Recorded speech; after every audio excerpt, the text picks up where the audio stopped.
Jumpa lagi dengan saya, Ahmad Sobari. Kali ini adalah pertemuan yang ke-6.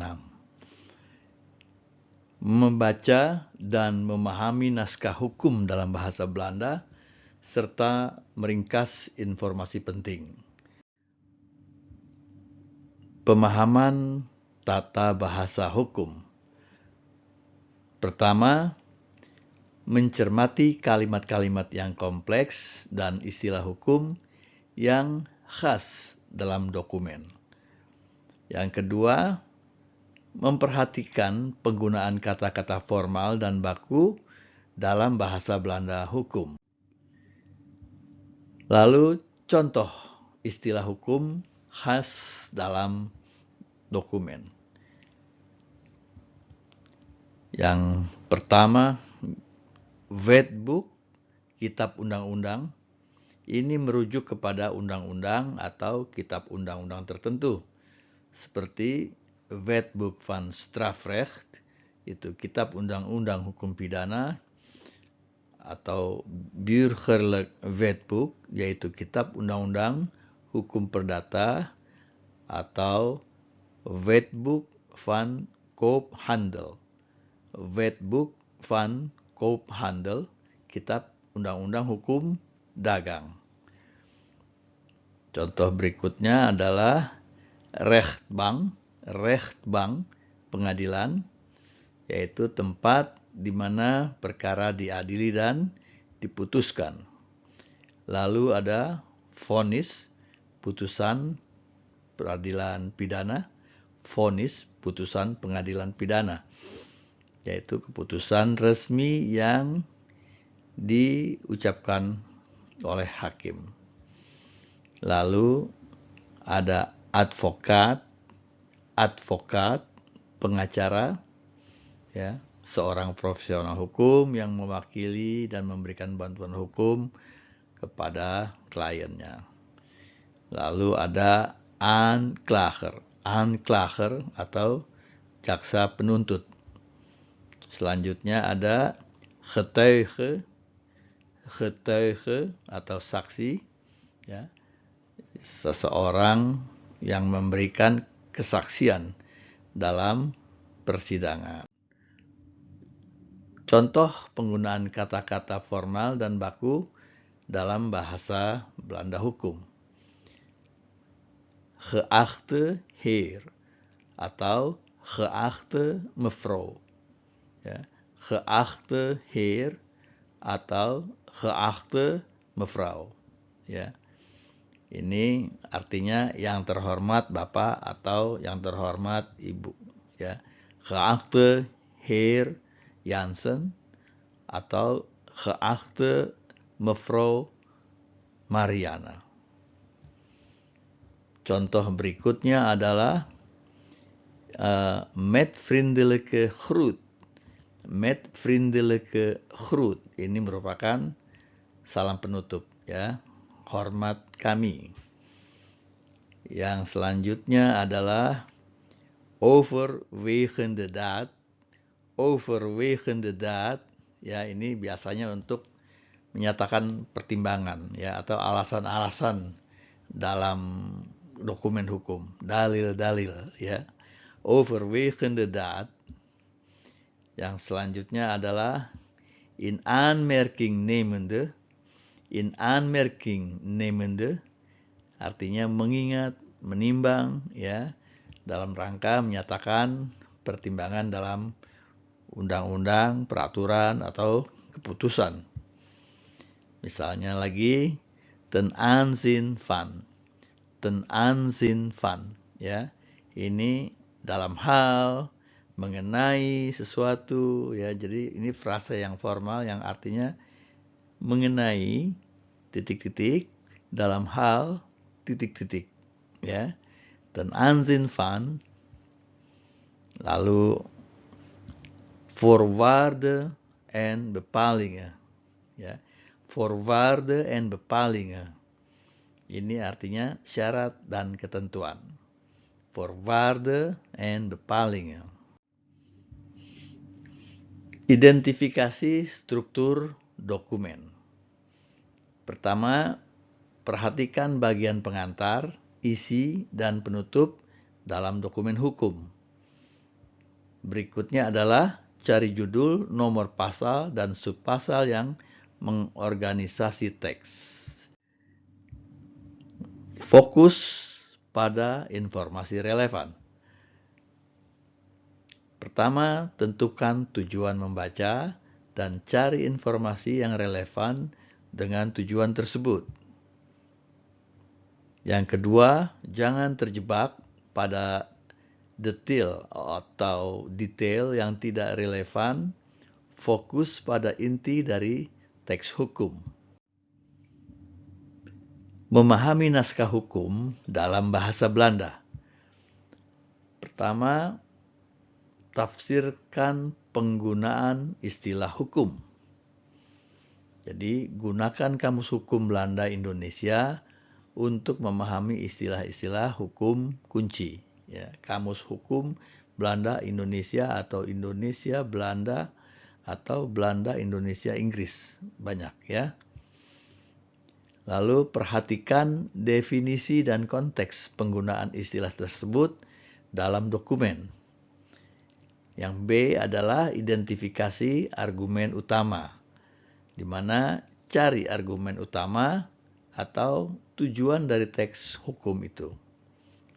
Lalu ketahui tujuan pembuatan naskah hukum dan kesimpulan yang ingin dihasilkan. Yang C adalah identifikasi kewajiban atau hak, yaitu pahami hak dan kewajiban yang ditetapkan dalam naskah hukum.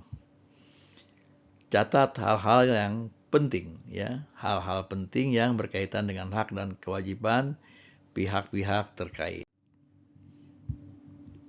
Meringkas informasi penting dari naskah hukum dalam bahasa Belanda.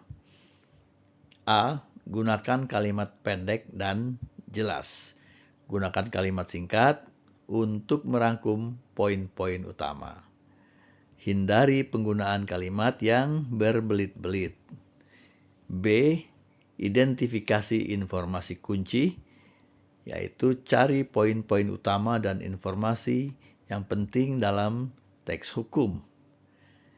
Prioritaskan informasi berdasarkan urgensi dan relevansi. Ya. Jadi berdasarkan urgensi dan relevansi. Yang C, gunakan poin kunci. Sisipkan poin-poin kunci dalam rangkuman dengan ringkas dan tepat. Pastikan rangkuman tetap mengacu pada esensi dari teks hukum. Contoh latihan meringkas naskah hukum dalam bahasa Belanda. Artikel Kitab Undang-Undang Hukum Perdata atau Burgerlijk Wetboek. Di sini ada artikel 7, overeenkomst en toestemming.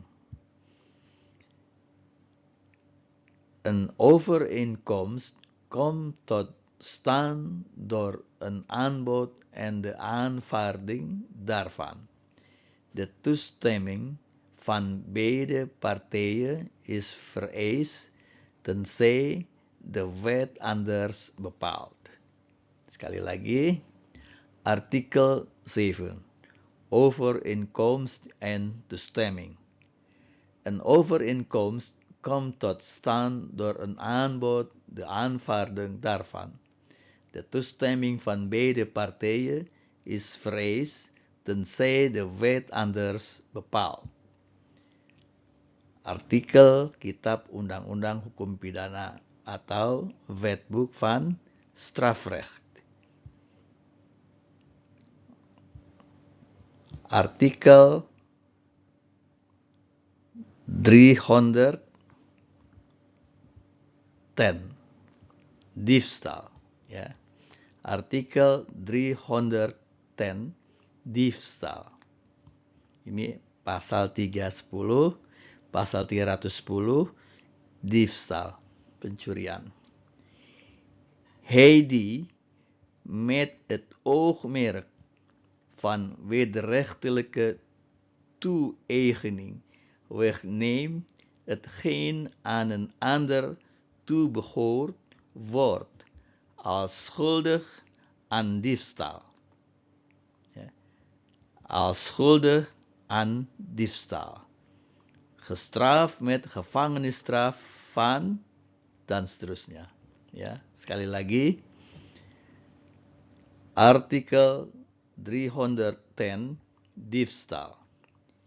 Hij die met het oogmerk van wederrechtelijke toe-eigening wegneemt hetgeen aan een ander toebehoort, wordt als schuldig aan diefstal, gestraft met gevangenisstraf van, seterusnya.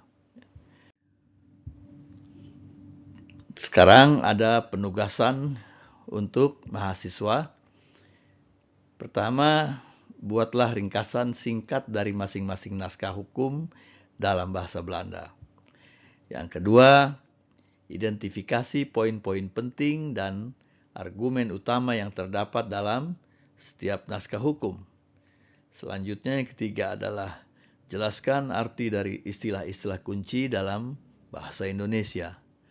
Yang keempat, diskusikan perbedaan dan persamaan antara naskah hukum dalam bahasa Belanda tersebut dengan peraturan hukum di Indonesia atau di negara manapun yang Anda minati. Saya menggunakan beberapa kamus yang menjadi dasar atau ya menjadi dasar dalam pembelajaran ini adalah ada kamus hukum Belanda Indonesia, tulisan atau karya Profesor Dr. S. Wojowasito. Ya. Yang keduanya adalah kamus hukum edisi lengkap bahasa Belanda, Indonesia, Inggris. Ini karya Jan Pramadya Puspa. Yang ketiga, kamus istilah hukum Vokema Andre, Belanda, Indonesia. Yang keempat adalah Nederlands Kunnen. Ini memang cetakan di Belanda. Di sini harus pesan ke Erasmus Huis kayaknya. Nederlands Kunnen. Lalu ini adalah bacaan utama bahasa Belanda hukum oleh Ahmad Sobari, SHMH PhD. Ya, inilah beberapa buku yang menjadi dasar pembelajaran di luar selain buku-buku lain yang juga digunakan. Terima kasih, dank u wel, selamat belajar, dan tot ziens.